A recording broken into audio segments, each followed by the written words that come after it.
Today's video is entitled Nutrition, a Delicate Balancing Act.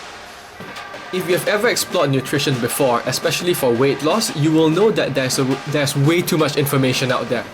I highlight this in my book Strategic Nutrition Guide as well. To make matters worse, there are tons of celebrity-type diets, some of which don't even make sense. An example being Fergie drinking vinegar to lose weight.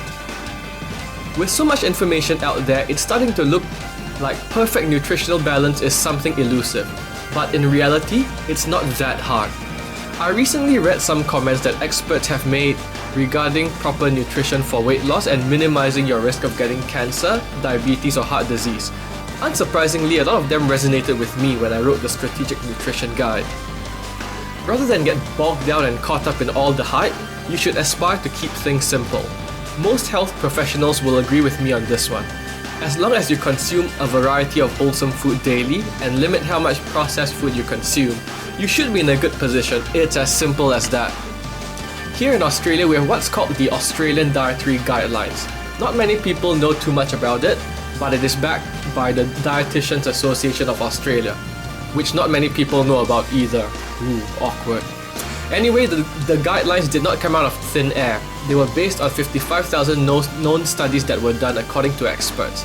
If you live in Australia, you might have come across a circular plate diagram which shows how much of each food you should be filling your plate with. I imagine it's their attempt to match the American food pyramid, although I don't profess to know this firsthand. Anyway, the 5 essential food groups covered are: number 1, vegetables and legumes/beans. Number 2, grain foods, mostly whole grain and or high fiber varieties. Number 3 would be fruits.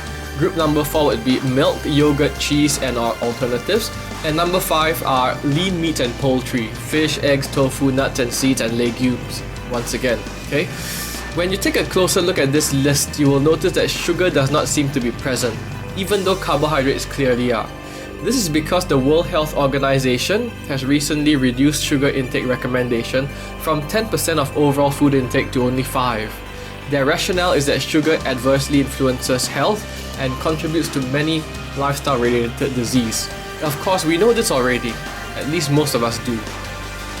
For most people, 5% of food intake would be about 25 grams.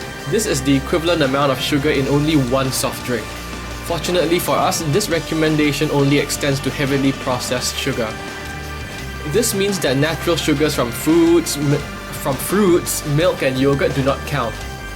What this also means is that if you ever have a sweet craving, you can satisfy it with a piece of fruit rather than office cake. Another thing that's often misrepresented is the portrayal of all dietary fat as evil. The truth is that fat is actually essential for good health, with evidence suggesting that intake of unsaturated fats can actually help reduce the risk of heart disease and lower cholesterol levels. However, the old thinking that all fat is bad is something that's difficult for us to mentally defeat, and that's a fact. But here comes another problem which we often overlook. Some of us, myself included, choose to cook food without oils and fats, including foods with fats that are good for us. Unfortunately, that also means that some of us can resort to low-fat substitutes that are high in sugar or full of harmful chemicals that can contribute to weight gain and diseases. Personally, I think the jury is still out on this one though.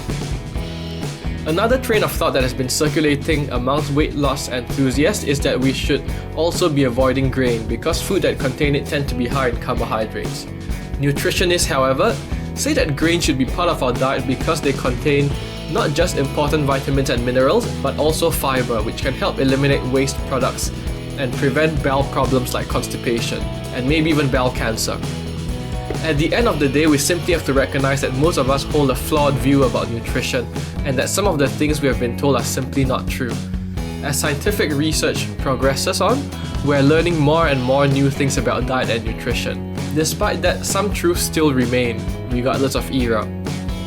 Although I don't profess to be an expert on overall nutrition, I do know a lot about weight loss nutrition. If you don't believe me, grab a copy of the Strategic Nutrition Guide and find out for yourself, or grab it as part of a Granite Fitness system. Rather than worry about how much each vitamin and mineral I'm consuming each day, I believe that if you have a variety of healthy food, you can never go wrong. It's as simple as that. Hi, and thanks for stopping by. I hope you have found this video useful. Please subscribe to this channel, engage with us on social media, and check out the links below. Have a great day and we'll be in touch soon.